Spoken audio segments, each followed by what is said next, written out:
Well, hello. Hi, Hello. Jason. Hi, Kim. How are you? Great. Welcome back. I'm glad we made it. Thank you Uh, so much. this is episode 2 with you. Yes. First time we talked about past lives because you are a past life regressionist and a psychic channel. Yes. QHHT, that's in the Dolores Cannon method. Right. It's the quantum healing hypnosis method, um, which has pretty much been my gateway into everything that I'm doing now. So it's I have to thank Dolores every day. Oh, yeah. Wow. You have a beautiful website. It's jasonqhht.com. And so, yeah, thank you. And plus, I have to tell everybody that you also produced the music in the beginning. You made that video. Yay. You're You so did. talented. It's my side hustle, I guess you would put it. Yeah, we got to have that. Yeah. So it's just another way of your creativity. So, and the reason I wanted you to, well, first of all, Akashic Records are, there's a lot of different avenues. I hear a lot of different things about it. And I would just like to clear the air, what it is all about, because I do hear different things, you Mm-hmm. know. Um, and I have a lot of questions. I know this is live. People are going to have questions as well. Hello, welcome everybody. So great to see you, Viviani and Nancy and Gina, Ruthie, Lizanne, and Kelly. Hello, Patty, Gina. Let's see here. Well, there you are, Jason and Tina. Tina.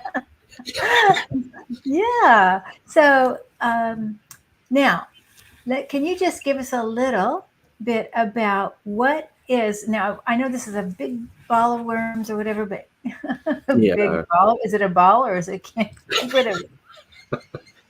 It's yeah. I guess it's whatever you want it to be. Yeah. um. What is the Akashic record? Um. I guess the easiest way would to put it would be it. I mean, to I guess visualize it or understand it would be kind of the main library of everything that is, or kind of like a. I guess it's actually been described to me as kind of like the big mainframe computer that just records everything that happens, everything single thing that I do, you do, anyone that's watching does. Um, and it's just but it's not a physical library per se. It's energetic, and it's more of a vibrational place rather than physical. Okay. So, um, so there's a lot into just that because I've heard a couple things, because when I take somebody or feel like I'm moving into the Akashic records, and it's just in my mind's eye, and will see a library, usually gold books, Mm-hmm. something like that, nice, beautiful library, and the guides come in and things. Now I know this is my human mind creating this, I assume, Mm-hmm. but it feels interesting. You know what I mean? It feels. Yeah, I, Wait, do you see it that way? I do, and I think one because I love libraries, so Okay. it's kind of what I've always loved libraries and bookstores and things like that. So it's funny that I go to the you know best library there is. I do see it that way. But I mean, I know it's kind of like spirit guides. Spirit guides really don't have a physical form, but they appear to you as, if necessary, in a form that will speak to you and that you can resonate with. So I find it a lot easier to think about, going through books and or opening the great book and looking for what I need to see or should see. Yeah. It's a way to do it, isn't it? Hmm. In that great book and looking for the word or the words that you need for whatever you're working on. Hmm. And I recently have heard somebody said, well, I've heard two other things. One, that the Akashic record is held in the crystals in the center of the earth. What do you think about that?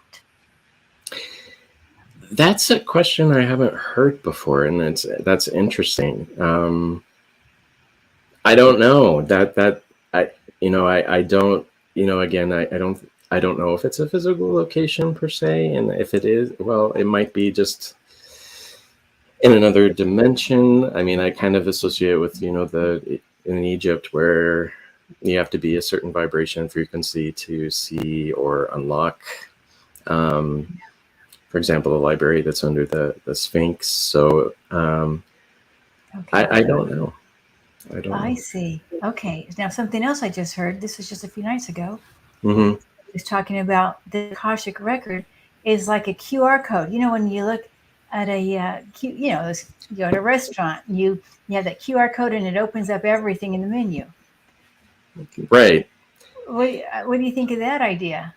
Yeah, I think it's funny that we use, the computer and technology to, but I mean, I guess it's the best way that, to explain things. But I think that is kind of a funny way to put it with the QR codes and just kind of tuning in. But I guess it makes sense. You go where you need to go and you see what you need to see, whether you do it for yourself or someone else. Okay. So then all of our past lives are in the Akash. Mm-hmm. Would our future lives also be in the Akash? Yes, to a degree. Okay. So what do you? It's. I mean, the way I understand it is that because for example, it's the best way to describe it is kind of like, I mean, there is a tapestry that's above the Akashic Records that it's easier to talk about symbolically in terms of threads, and each thread is our lifetime, and then it can split off in many different avenues and directions. So there are possibilities, I guess would be the best way to put it, with the Akashic Records in terms of where we are now. To my understanding, it's not linear, so it can change, I think, and shift in ways. So depending on choices you make and using free will, the story of your life can be different from one point to another. Okay. Well, so that kind of is another question, leads into, I mean, I know I may be jumping around, so I want you just to start, anything that you feel go, what about healing something in a past life that happened? Okay. And will that change future lives? I mean, let's just say it's 300 lives ago now, and then let's say we healed something and we've got now 299 lives ahead of it. Would healing something at the number 300 ago change?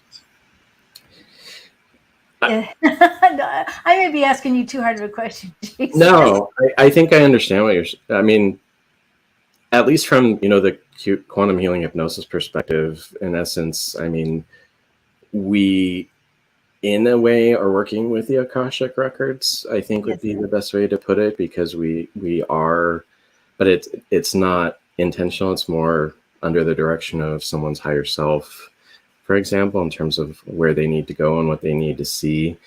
But a lot of times, clients I work with have physical or health issues that may be unexplainable or related to things from the past, whether it be one lifetime, 2 lifetimes, and it's never, there really is never really a number put to it. And I think it's because in the greater scheme of things, everything is happening all at once, that we're living all our lifetimes all at once. So in that sense, what we do here will affect other lifetimes. But it does seem like a lot of the,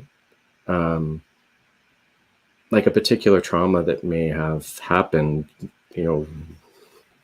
20 lifetimes ago can be carried through several lifetimes, especially because it is usually the case that you're not finishing a lesson in that lifetime that's related to the physical conditions. So In that sense, it will follow you until you really pinpoint what it is that occurred in that life and the lesson that needs to be learned, which is oftentimes, if it's bothering you now, you still haven't learned that lesson. So that's part of, I mean, that's, I guess, the best way I could put that in terms of healing. Yeah.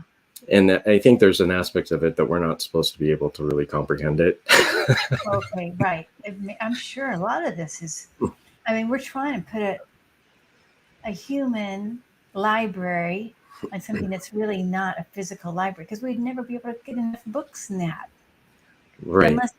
Unless the book, well, unless it's by mind, you created a book all of a sudden, and you just have, you know what I mean? I'm not sure. Although spirit people do show me that there's libraries in the spirit world. Yeah. I guess, I mean, I do know that, for example, there is a great library on the other side, and there is like a temple of healing. There is the resting place, which is kind of like a hospital for spirits or souls that have had traumatic experiences. That are, as far as, you know, clients and what I've understand is that they are physical locations that are, you know, beautiful white pillars and very almost, I feel like Roman kind of in architecture. Yeah. Okay. By the way, I just want to just interrupt for a second. It's thundering and lightning here. Oh, if okay. something happens with my electricity, I'll do whatever I can to get right back on. Okay. Hopefully everything's going to be okay, but just giving you the warning. Okay.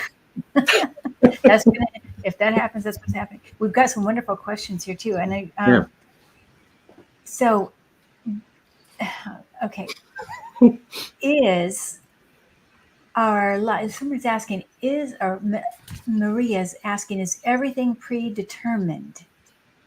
And it would that all show up in the Akash?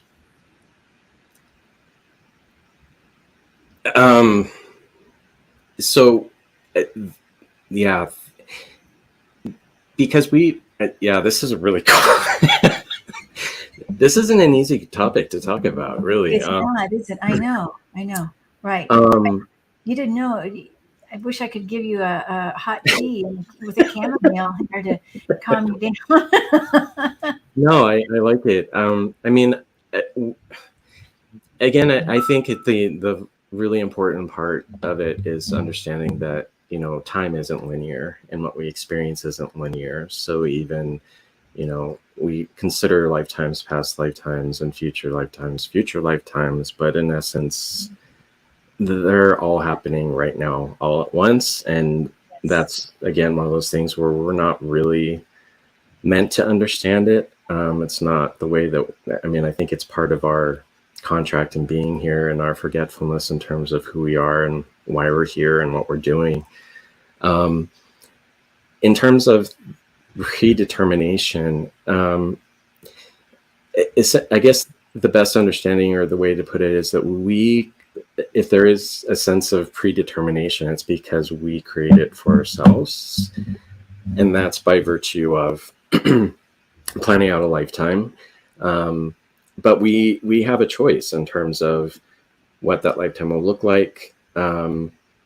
Also what we'll be doing, who the players will be, what the lesson will be. We're in control of the scripts and performances and actors and the play that we walk into in a life. We do, however, have free will within that. So while we do have a particular plan in place, we do have free will to make choices according to our free will. So it's not, you know, there isn't a good or bad way of approaching a lifetime, and there is a definite end goal in terms of that we're supposed to learn something that we came here to learn. But it's not really set in stone. I mean, we can come back and do it again. It's not the desirable way to go. Right. But but I think wouldn't most of us like to get it all, you know, in a few lifetimes, but most of us have taken much more than just a few. We seem to take the wrong road a lot. Right. Which I think goes into the healing that we were talking about. I mean, the healing, any type of physical things that we're experiencing are messages from our body, from our spirit team, ultimately. So if we're not paying attention and we're not following a particular plan that's in place that we have made for ourselves, our guides and our spirit team are just there to kind of our, you know, support system, but they can't interfere. And change anything for us. They can help us if we ask. But,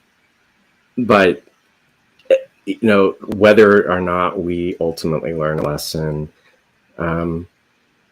sometimes we may never recognize it, and we have 20 lifetimes. But there is, and at least my experience with clients is that, you know, you are kind of innately aware. Like, I feel like I just keep doing this over and over and over, whether it be, I feel like I've been in this terrible relationship over and over, and it's not just this lifetime, but it's several lifetimes. And I always, it's really becomes clear, if you're constantly struggling with the same things, it may not just be this lifetime that you've been doing it. It could be several lifetimes, and you just haven't made the choice to break free from that cycle. Okay. Yeah, so it's a pattern that's stored in the Akash. Now, so we have all these other, we're connected to Earth. I believe, tell me if you believe this, that humans and Earth are really kind of one unit. Do you know what I mean? Like, we think that we're human, and then there's Earth, but really we work together as one. You know, I mean, I know we're not a planet. I think the planet is much bigger than we are, obviously, but we are here to work as one unit. Yes, I mean that's something that, you know, I tend to, you know, because I work so specifically with specific people with specific, you know, and unique histories of lifetimes, but you know, higher self and spirit you know, makes it known that there is a collective lesson and there are collective timelines. So by virtue of making particular choices, we also need to be thinking about each other and the Earth. Yes. That is a conscious being. That is, we actually can ask, you know, Gaia for help, and it's a passive type of assistance that you have to be very direct, and you have to ask her. It's not something she just offers freely. So in that sense, our support systems we're all connected. It's all connected. one. So if we are so connected to Earth, would the Earth's Akash, would our Earth, see, that's why maybe there would be a crystal somehow, a storage system that would hold the information in Earth. Or maybe it is somewhere else. I mean, I know this is a hard question. I think I kind of touched on it, and I'm aware of this through Dolores's work.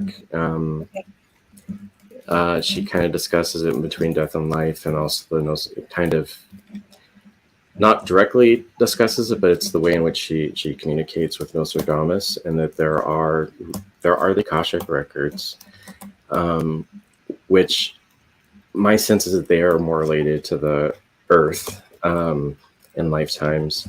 But then there's also a tapestry room that is, I don't want to say higher level, but the way that it's been described is it's like a tall, endless tapestry that encompasses much more than just human experiences and Earth experiences. Very few people are actually allowed to access that.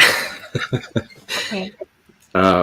So I guess my best feeling is that I do feel like there would be I don't know, a record keeping system for Gaia, and whether that, I mean, it would make sense that it would be stored within the Earth itself. I know our water holds a lot of information that we don't perceive.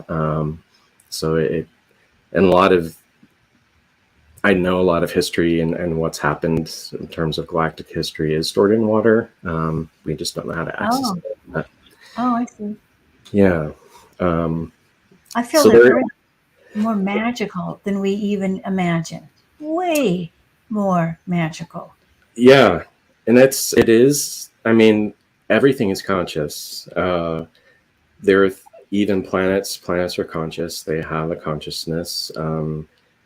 It's something that I, really grew to accept through a session I had with a client who she had a lifetime where she was a being on another plane, but her role was to receive messages from the universe, from planets, in terms of what they needed and what she needed to research in order to help them.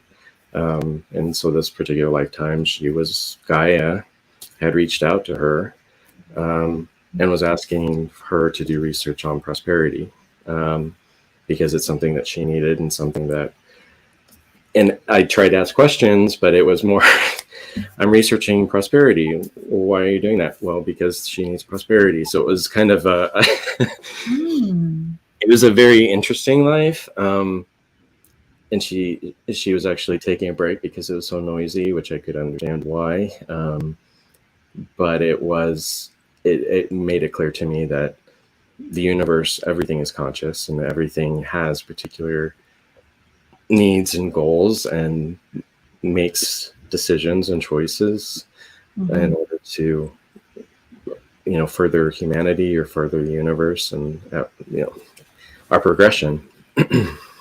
Yeah. So as Earth is ascending, and we are apparently together, while we came here, does this change the Akash of the Earth as it's changing and we are changing? Let's just say we're rising up.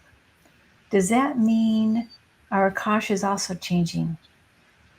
Does that make sense? I do. Okay. And that's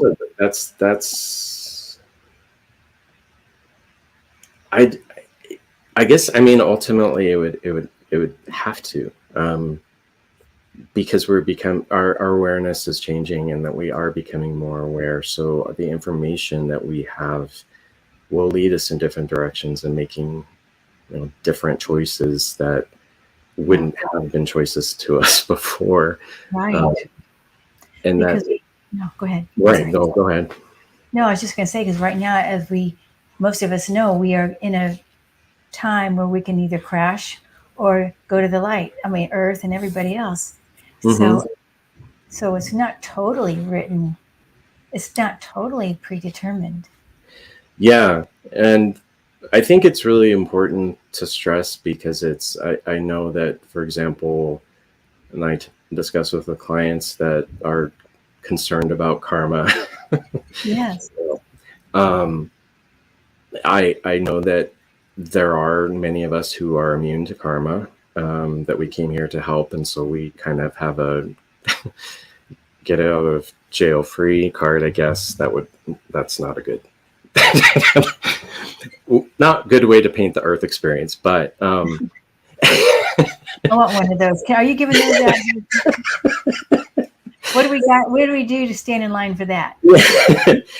It's part, and it's interesting. I've had clients who they are outside of karma, and typically it's people who are the most concerned with it are those who are immune to it, just because they're like, I don't want to keep doing this. But it is a choice. But it has been explained to me, this choice isn't like, I don't want to do this anymore, I'm going to get off the wheel of karma and I'm going to move beyond. It's more through the choices we make within that. So the choice, for example, to not to expand your spiritual knowledge, and the choice not to not place so much value on material things, and the choice of love over fear or hatred or anger. So it's a culmination of those choices that ultimately lead to leaving the wheel of karma. So Okay. yeah. Yeah, because I've heard that as we are, all of us, as we're going into this new age, this brighter light, as we are ascending, the karma we can let go if we choose. We can let go of some of the karma that we may Yeah. feel like we have agreements to, whether you call it soul contracts or agreements. I like to not have it so. I like to say agreements nowadays rather than soul contract. It sounds softer, easier to let go. Yeah. And I think that people are becoming more aware of it, like the idea of contracts and the fact that specifically, you know, when you've done all you can do in a particular situation or with a particular person and they're not willing to budge or kind of play their part in a relationship, that that awareness is there for more people, it seems like. And I think that comes with just the transition that I recognize that we've done this before. I see why we're in this type of scenario and visualizing, you know, thank you for having this contract, but I am going to rip it up. Okay. Yeah. Just let it go. Right. Letting it go. Okay. Now this is a question by Ruthie. She says, change our past lives by regression and intention. And I want to also say, can we change past lives and ancestral healing? Kind of, because I think they kind of go together with regression and intention. Would that be related to the Akash? I don't think. See, that's a tricky one too, because everything that we do in this lifetime, it's a multi-way system where, you know, what we do in this lifetime affects past lifetimes, and what happens in past lifetimes affect this lifetime. So I don't. Yeah, I think that that's a time, an understanding of time that we have to work outside of. Okay. Yeah. Well, here's what I think, Jason. I think when we do something like a regression or are noticing an ancestral healing or something, or witnessing to that, we can make the event softer. If we can heal it, then we can look at it in a new way. It maybe doesn't change that it happened, but we can look at it in a new way. And therefore, that would cause the healing. Mm-hmm. You know, what do you think? I don't, you know, based on my understanding, I don't think we could technically go back in a regression and change the outcome of what happens. Yeah, we can't change the outcome, but can we heal it though? I mean, there is a certain amount of healing that occurs, especially when,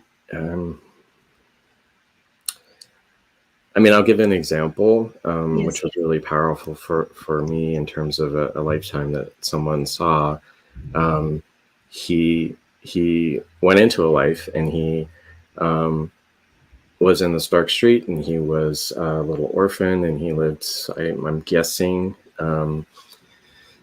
late 1800s in London.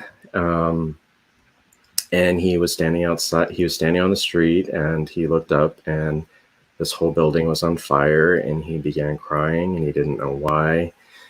I won't go through the whole lifetime,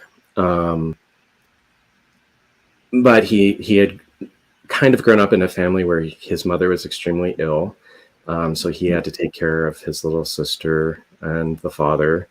He had no free time, and this one night he decided that he needed a break, and he would sneak out the back of their home and go sit in this carriage that was stored away in someone else's property. And this one particular night he was gone, and he also, important point, was responsible for making sure all the fires were out in the house at night, every night. And he forgot to do it. He didn't do it. So he was in this carriage, and then all of a sudden saw lights in the sky, and sirens, and there's a fire. And then he ran, and then he discovered that his entire family had died. And he felt this great sense of personal responsibility and guilt and shame and remorse that was just so all-consuming that it has followed him into the current lifetime. And but in that moment, you know, I did say to him, I said, it was almost like kind of a helping him to understand, this child, you know, it wasn't your fault. You know, there's no way you could have known. And there was a certain amount of peace that came through that. That has since, I mean, this was a couple or 3 years ago that I did the session. It completely affected how he approached the world and his relationships. So there is a way that it's not really changing the outcome of the lifetime, but how it resonates and affects us now. Yes. Yeah. Makes sense. Yeah. Right.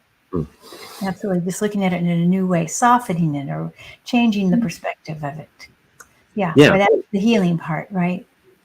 That's the healing part. And sometimes that's the physical ailments that we have. You know, once, I mean, he didn't have any physical issues, but I mean, if he had a skin condition that was like a rash that had something to do with the fire, then there is a good chance or possibility that just that softening would have released that physical symptom from his body now. So, yeah. Wow. Okay, good. So part of but all those past lives are past, present, future lives are in the Akash. So I'm assuming that by looking at the Akash, the benefit would be healing. I'm assuming, and also knowledge, right? Knowledge, big time knowledge. Yes. Although there's limits to what can be accessed, just because the ultimate concern is not interfering with someone's current lifetime or pathway. So I know that just in accessing the records, which we all can, is there is a level of, you have to not be doing it for malicious reasons. There are keepers of the records. I've heard them called lords of the records, who essentially decides if you have good intentions and able to access them. So the heal, I kind of forgot where I was going with this. The healing of the and the Akashic record, yeah, and the access and the healing. The access and the healing. I always like to bring this up because I think this is kind of why I think that it's important, and especially in terms of just understanding past lives and the Akashic records. And this is probably going to open up a whole other, okay, as you put it earlier, can of worms. But we do have access on the spirit side when we're planning out lifetimes and before we incarnate. If we have a particular plan in place that will kind of prepare us and benefit us in some ways in terms of fulfilling our life plan and our purpose, we can actually access other lifetimes in order to hold them as, quote unquote, our past lifetimes to help us better in our lifetime. Okay. So to kind of make that more understandable, if you're planning out a lifetime that you want to be a savant, genius, pianist, and then you go into the Akashic records and come across Mozart, Beethoven. It is possible to take that along with you into the life. And if you were to have a regression, for example, you might potentially see that you had a lifetime as Beethoven or Mozart. When I first found this out, my question was, well, how do we know what lifetimes we actually lived, or lifetimes that we actually didn't experience? And there really isn't any way. I think that by going into the Akashic records, there is a way to kind of understand which lifetimes you probably lived and those you haven't. I haven't gotten to that point yet, but that's always, I think, always an interesting consideration when we're talking about past life regression too, Yeah. in terms of the Akashic. Yeah. Do you feel how long, let's just say, pretend our soul was made 2,000 years ago. Let's just pretend. Now, how many lifetimes have we planned for at that initial departure from the light? Or do you have, I mean, this is a hard question, Jason. I'm sorry. I mean, we we do choose lifetimes. I know that there's a progression, and I don't know how quite it, I haven't come across a specific situation with a client, for example, who has a lifetime as a rock. I don't know how that happens, and I don't know if that awareness is there to plan out a lifetime. I know that rocks are conscious, but how they get there, and if this was part of their own free will or decision on the spirit side, I don't know that answer. I do know that we do, as humans, we have had all experiences as rocks, trees, flowers, and everything else. And in those, each has its own lesson. Rocks, stillness and patience. Flowers, the impermanence of beauty, and which are all beautiful, and we do learn lessons. But as more, I guess, conscious, aware beings, I think that we do plan all of our lifetimes, unless, for example, there are some karmic balance, rebalancing that needs to occur. Okay. So, do you find, and then I want to get to some questions here in the chat. Do you find that we have come, and if you look at the Akash, I'm sorry, I'm hearing an echo. I hope nobody else is. I don't know why. It's just on my end. But when we look at the Akash, do we have a theme? A theme on why we're here. Like I have a friend, and I know he's a warrior. He's been a warrior over and over and over. And I know I've probably helped people transition over and over and over. So you know how we have, I'm assuming this is showing up in the Akash as well. So you're asking about patterns and lifetimes? Yeah, patterns.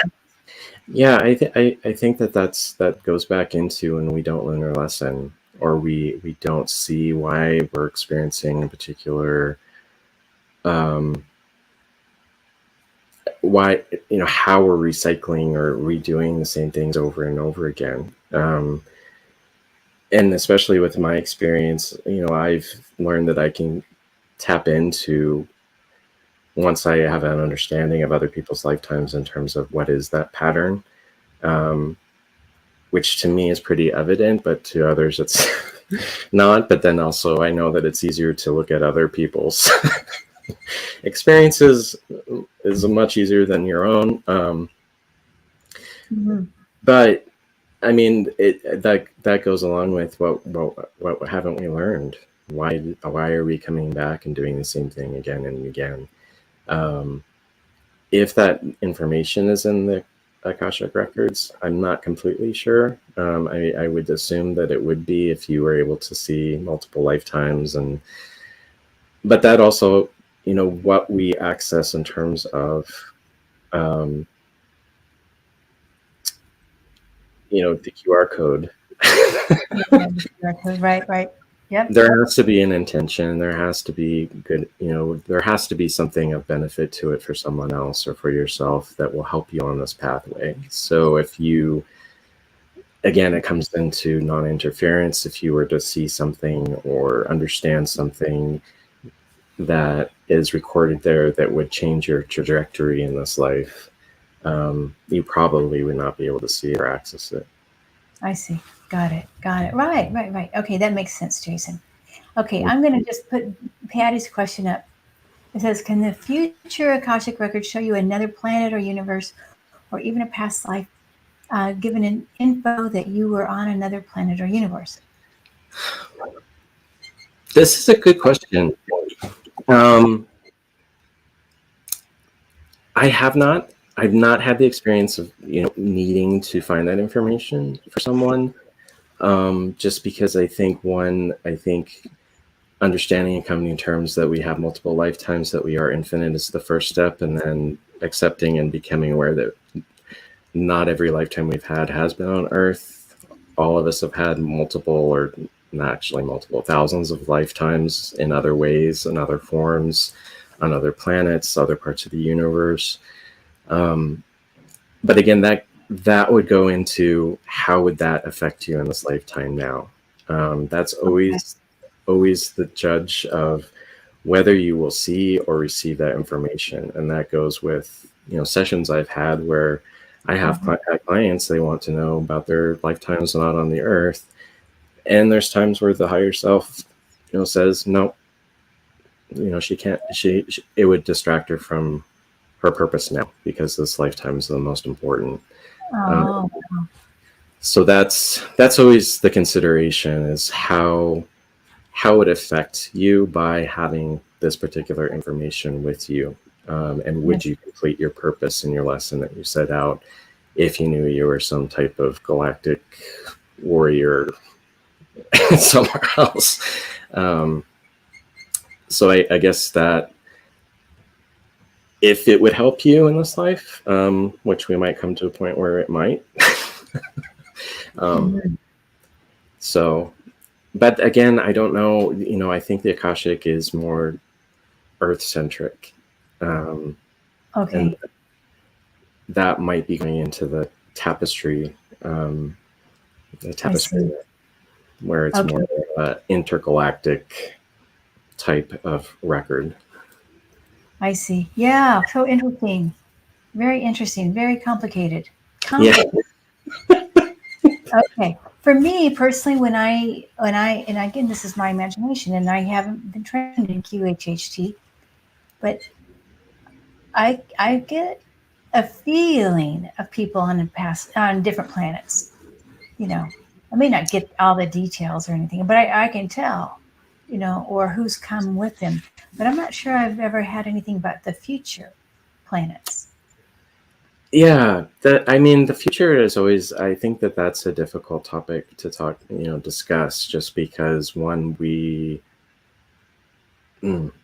it's how would that information affect us in our current lifetime, because this lifetime is the most important.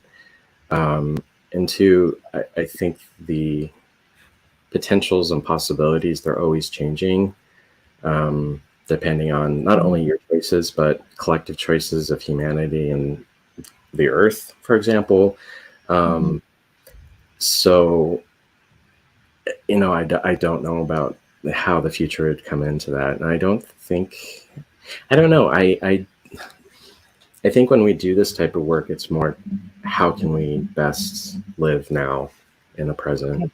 Makes so much sense. Yeah, because otherwise we'd be overwhelmed. If there's 500,000 lifetimes, you're only going to get what's important now. Right. Yeah, that absolutely makes sense. Now, Mother of Giants, this is a question she put up way early on. Had a past life regression, and the entire time an intense white and silver light blocked the bottom half of what I could see. My eyes physically hurt for a whole day afterwards. What happened? You have any idea? I would have to question what how the regressionist might have worked you through that. There could be many explanations for that. It could have been,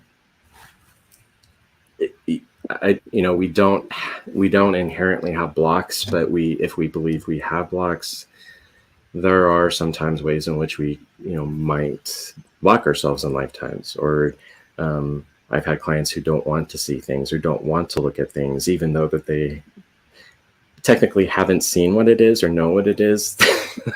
There is an aspect of themselves that's like, I don't want to see my family murdered, or whatever else might have happened. So it could also be a matter of, our higher self in regressions always has our welfare and our well-being as the primary consideration. So just as they won't give us information or details about things that might distract us, I haven't personally experienced it in a session, but if there's something maybe in a lifetime that you're not supposed to see, but the lifetime was still important, maybe that was a way to protect you. The physical symptoms, I mean, you know, again, I would have to ask about the regression in terms of just making sure that you were safe on coming out, and that it was made clear that anything you would experience would not follow you into this lifetime and bother you in any way, mentally or physically.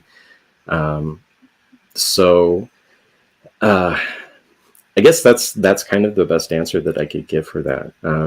That's a good answer, Jason. Yeah. Yeah, interesting. Very interesting, huh? Mm. Yeah, nice. Okay, now here's another question from Patricia. It says, oh, is this the question? Maybe not. Oh, yeah, I guess the body's amazing. I mean, ancestry can be found in the blood, and the bones hold memory. Yeah, yeah. Well, I think so. That's one of the questions that I'm dying to ask, and I've never gotten the chance in sessions, just because you know, it has to be about the client, so I can't ask curiosity questions. Oh, yeah. But I really want to know. I mean, if we've had, you know, thousands of lifetimes, and you know, this lifetime that we're experiencing right now, maybe completely different. You know, we might have been, you know, living in China in a past lifetime, and obviously we didn't have blood ties to our ancestors, quote unquote, in this lifetime. So I don't understand how that works. Yeah. Like, is there a value in genetic, you know, looking at our genetic history? That's a mystery that I know that, you know, we have soul families, and a lot of the people that we have lifetimes with are from other lifetimes, and we just play different roles. So yeah, that's one of those mysteries. Well, to me, we have two lineages, right? The DNA lineage and the ancestry lineage. Is that right? And well, you've got the past life lineage too. So there's so many different. It's like this huge tapestry, like you mentioned before. Yeah, it's huge. It's way complicated. And something popped in that, I mean, in essence, the DNA could be one version of the Akashic Records, in terms of, because it stores all of your lifetimes. It has all knowledge. Yes. Right. So. Oh, good point. That was kind of like a little light bulb that just went off for me. The DNA is supposedly very numeric, right? Very robotic even. And it's crystalline, and it is adaptable and malleable, meaning we do have the ability to shape it and change it under certain limitations. We can't have wings tomorrow morning, but it kind of goes against what we've been taught in terms of, you know, I'm genetically, it's in my heritage, I'm genetically predisposed to have cancer in this life, therefore it's going to happen, so it happens.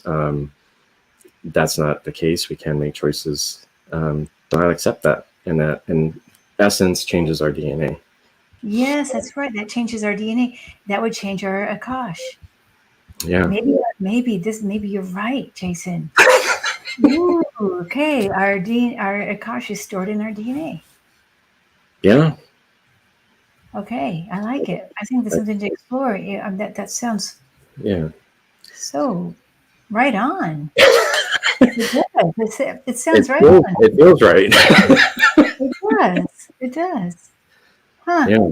It's not in a QR code. It's not in a crystal. It's in our DNA. Wow. Okay. Yeah, that's well. Okay. So here we go on this poetic Jeff Bailey. Jason, do you feel hypnosis is underutilized treatment for changing behaviors as well?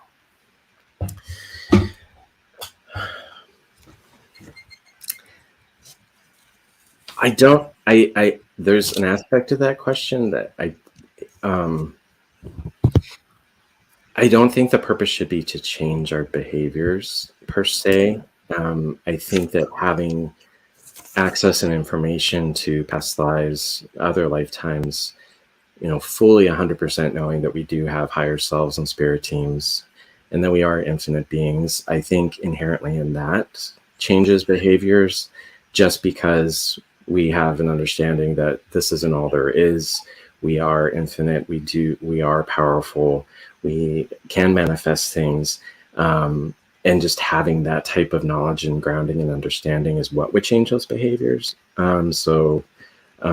Anything that you might perceive as negative, I think dramatically, clients I've seen who have depression and have a session, it's not that we're going in to change the depression.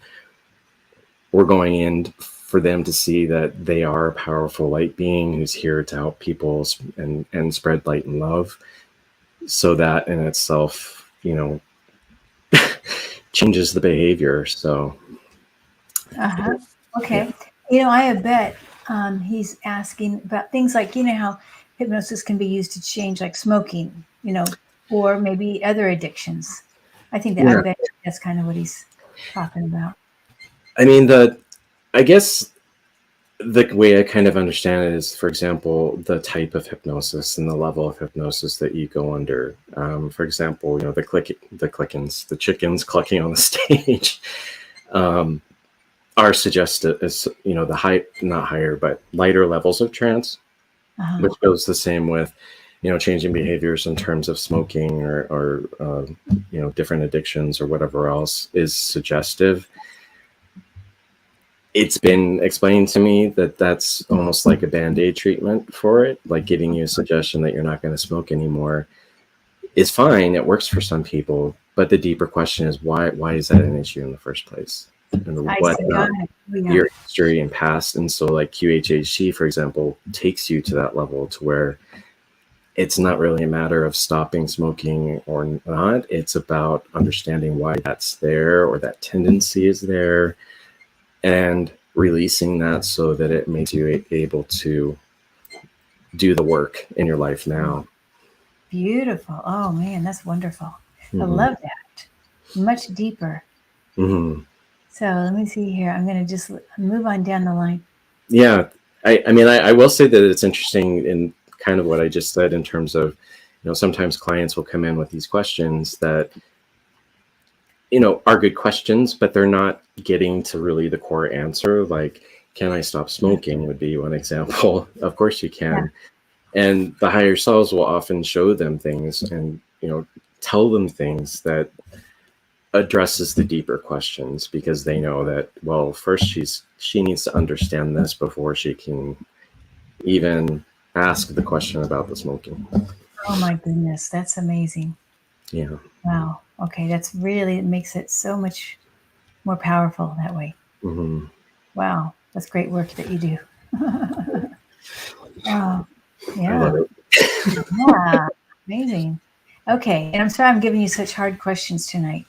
It's kind of like, who's God, right? Sort of, who's God? That's not the question. The question is. No, let me vocal. Let's find out. I would love around the geometry I saw in the Akashic Library or my imagination, but assume it's Akash sent as a message.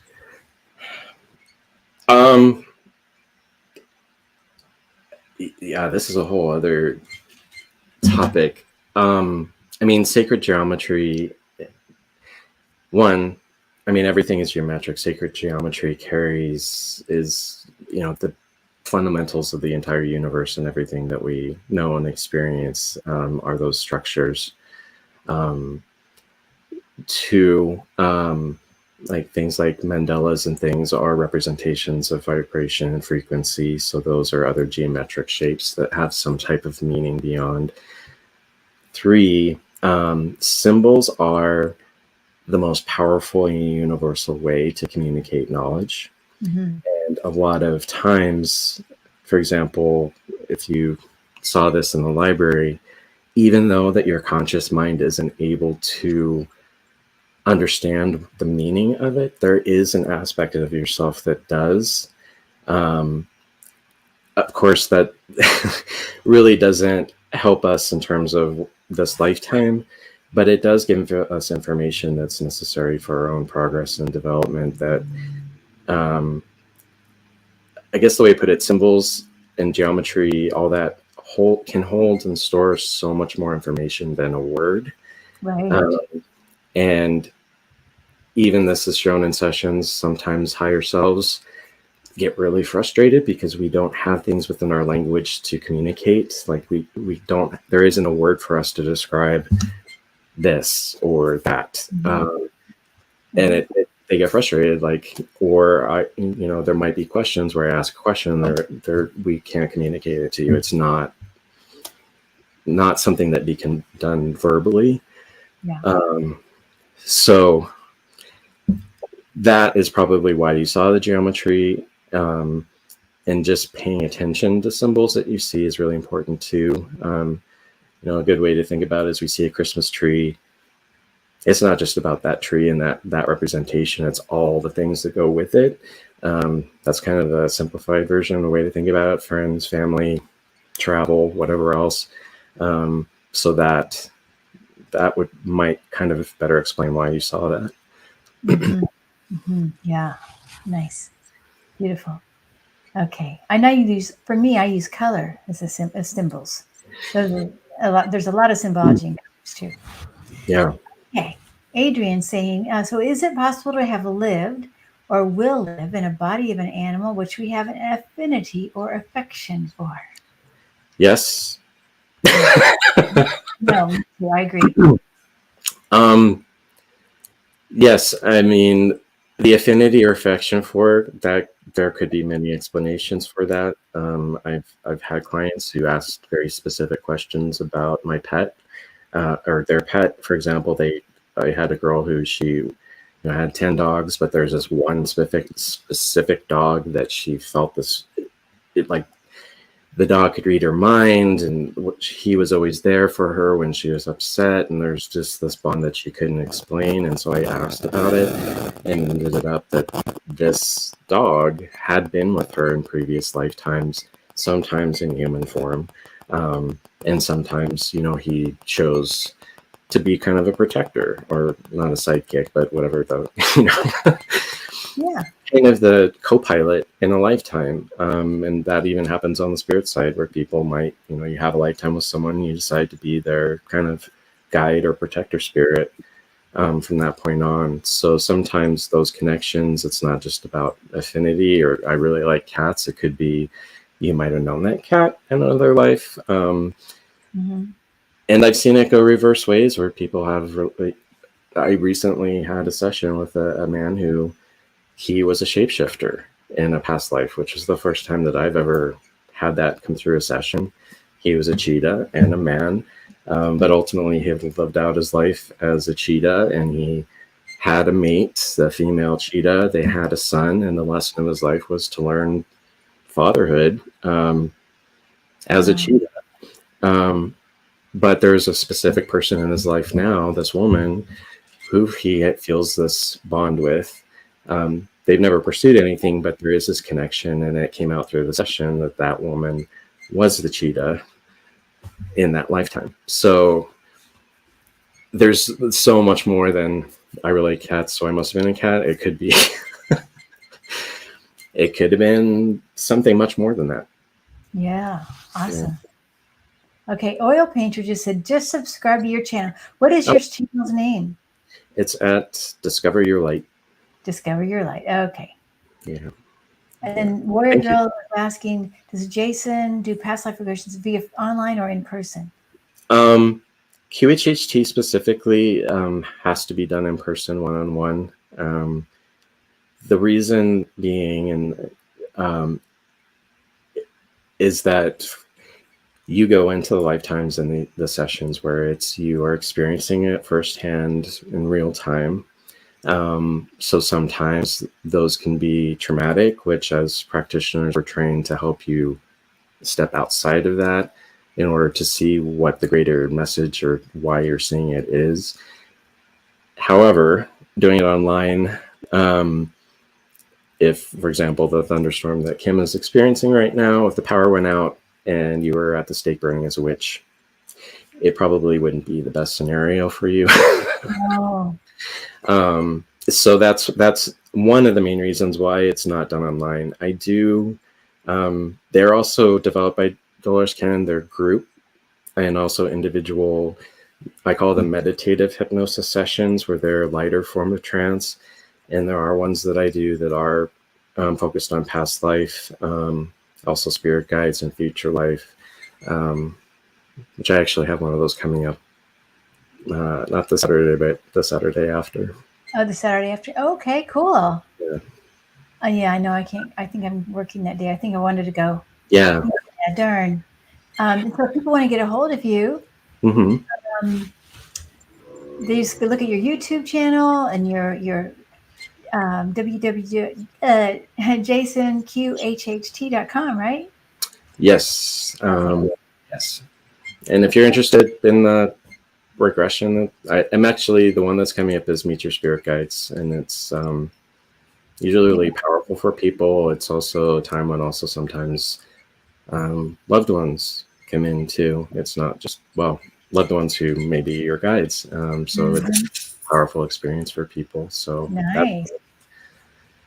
My events page. So if you'd like to come, it's donation based. So I'd love to see everybody there. Aw, that's wonderful. Thank you, Jason, for offering that. Let's see here. Okay, well, maybe I think we're over our hour. I just wanted to let you know, everybody, thank you. Really, thank you, Jason. And you guys go over to Jason's channel and like, subscribe, all that. I think you also have this going on your channel tonight, right? Yeah, I did the double stream, so I haven't checked the room. Yeah. No, it looks like it's going to me. Okay. So anyway, I know the Jason is fantastic. Thank you for saying that. Look at that. Justice says, yes, Jason, I know. And I'm so sorry. I feel like I gave you we kind of started out, hard. I'm so sorry. I am it's interesting because I mean the Akashic Records have always kind of played a special part in my progression, and I haven't focused specifically on them, but they always seem to find their way into what I'm doing. So it's definitely an area I like to talk about. I think it's because it is so difficult. But it's important that people are aware of it and know that it's accessible to all of us. Yeah. Yes. I do. I think I agree. It is accessible to all of us. And I think for me,